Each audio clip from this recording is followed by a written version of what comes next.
Welcome back to some new r/petty revenge stories, where people share small victories over those who wronged them. I hope you had a great day. The first story is called Wouldn't Fix Anything. We rented a flat above a shop. The carpets were old, stained, and had several cigarette burns, but we had noted the damage when we moved in. The electrics were awful. If the fridge or water heater fired up when using the oven or kettle, it would trip the fuse board. We informed the landlord via multiple emails about this, and he simply told us not to have too many items on at the same time. We found that the overflow on the bath wasn't connected. When I overfilled it one day and got in, the water went into the overflow hole, but simply came out from under the bath. It also went through the ceiling into the shop below, actually dripping down her light fittings. Obviously, she came up to find out what was happening, so we took the side panel off the side of the bath and saw the problem. We soaked it up and told the landlord about the issue. He said it wasn't a problem, and we should be more careful when filling up the bath. Eventually, we moved out, and he refused to give us our deposit back, citing damage to the carpets, and that he had to replace them. He actually sent us the invoice. We contacted the company, who confirmed that not only had they recarpeted our flat, but the other three in the block and the hallway.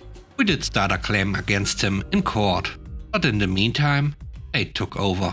5 months later, we saw in the local paper that our old flat had a fire. We saw that the fire investigation officer was looking into an electrical fault. We contacted the FIO and told him about our experience with the electrics. We forwarded all the emails. Shortly after, we received a call from an insurance company. They had received the claim and had also received the FIO report, but wanted to be sure. They also wanted all copies of the emails in our experience. About a week later, we received an email that thanked us for our help, and that, as a result, they had refused the claim. A total of £200,000 of damage was refused. To put the cherry on top, when we went to court, the court returned our deposit in full. The next story is called Getting Wages Paid. I was working for a coffee shop, which was located above an antique shop. I worked until 5 p.m. every day, and we were usually empty from 4:30, which allowed time for a clean down. On occasions that this wasn't possible, we did as much of the cleaning down around the customers, and then finished off when they left. I did not get paid after 5 p.m. One Friday, I had done the usual clean down, when customers walked in at 4:45, asking for coffee and cake. I explained that we were only open until 5, as I actually had plans for the weekend and needed to go promptly. They said fine and ate and drank quickly and left.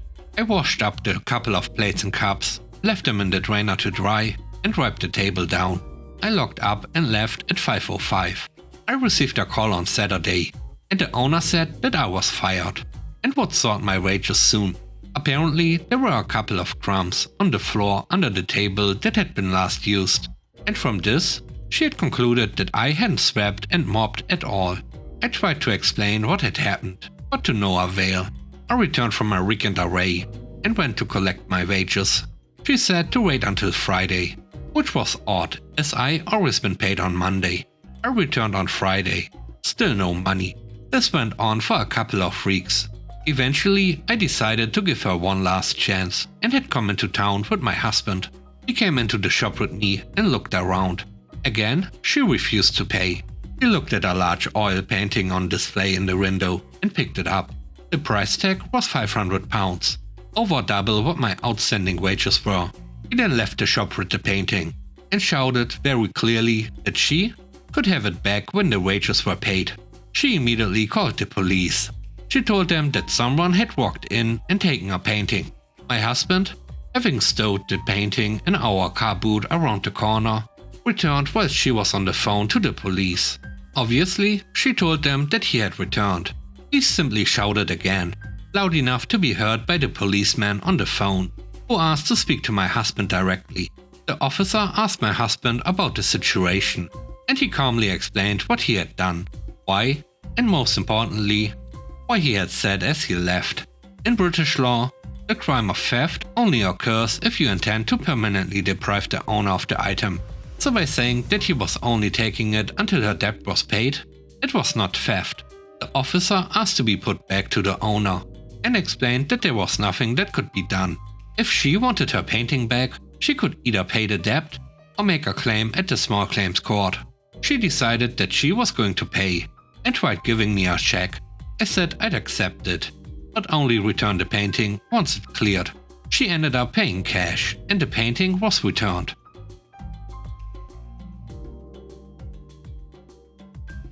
The third story is called Screwed the Wrong Person. This has taken place over the last few years.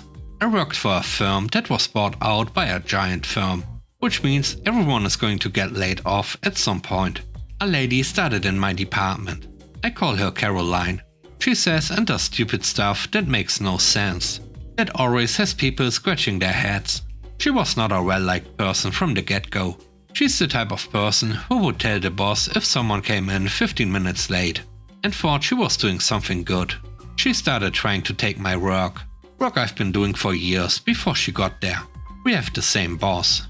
I say in an email chain that she's included the boss on, "You are not taking my work. I've been doing this for years." She replies with, "Let's just see what Daryl says." Daryl was our boss. He was nearing retirement and a nice guy, but had no backbone. And she was in his behind from the get-go. Sure enough, she convinced him to let her take some of the stuff I do. She keeps doing it and slowly starts taking over more of the stuff I do. Eventually, I got laid off. This was in 2016. I end up at another firm and I hear she's been laid off a few months later.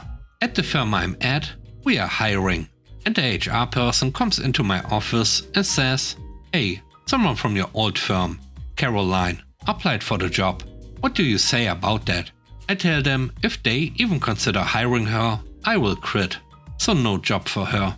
This job ended up not working out and I went to a bigger firm, which I'm still at today.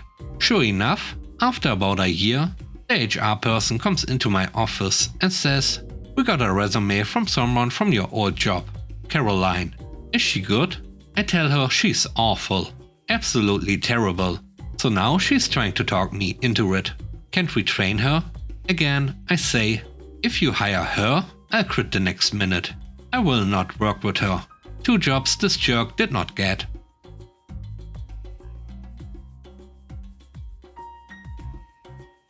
The last story is called All Over a Few Leaves. My friend keeps a very clean yard. In the fall, he likes to get all the leaves before it rains. His neighbor doesn't care about his yard, as he has owned the house for a few years and still has not moved in. He lives a few states away. As my friend was finishing up sucking up the leaves with his machine, some of them blew into the neighbor's driveway. Maybe 20 leaves total. My friend finished up and went inside. About 20 minutes later, there was a knock on the door and a squad car outside. The officer said they received a complaint about leaves being blown into the driveway. The neighbor had been watching on his doorbell cam and decided this transgression warranted police intervention. You could tell the officer was visibly annoyed. My friend asked the officer to look at his yard and then his neighbor's.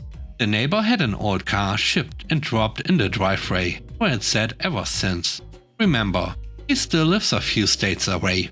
While my friend told the officer that he would clean the leaves promptly, he asked the officer if he could do him a favor.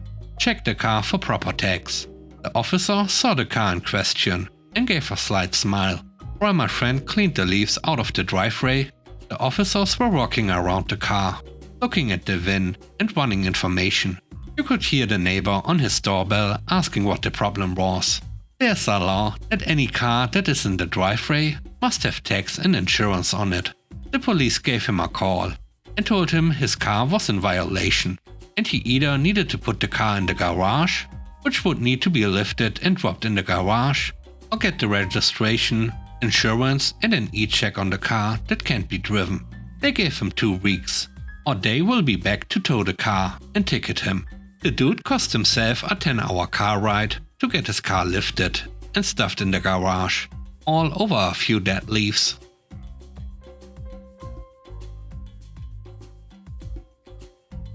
Thanks for watching the video. I hope you enjoyed it. If you did, please don't forget to leave a like, comment and subscribe. And if you have time, watch another one of my videos. And now, I hope you have a great day. See you soon. Bye bye.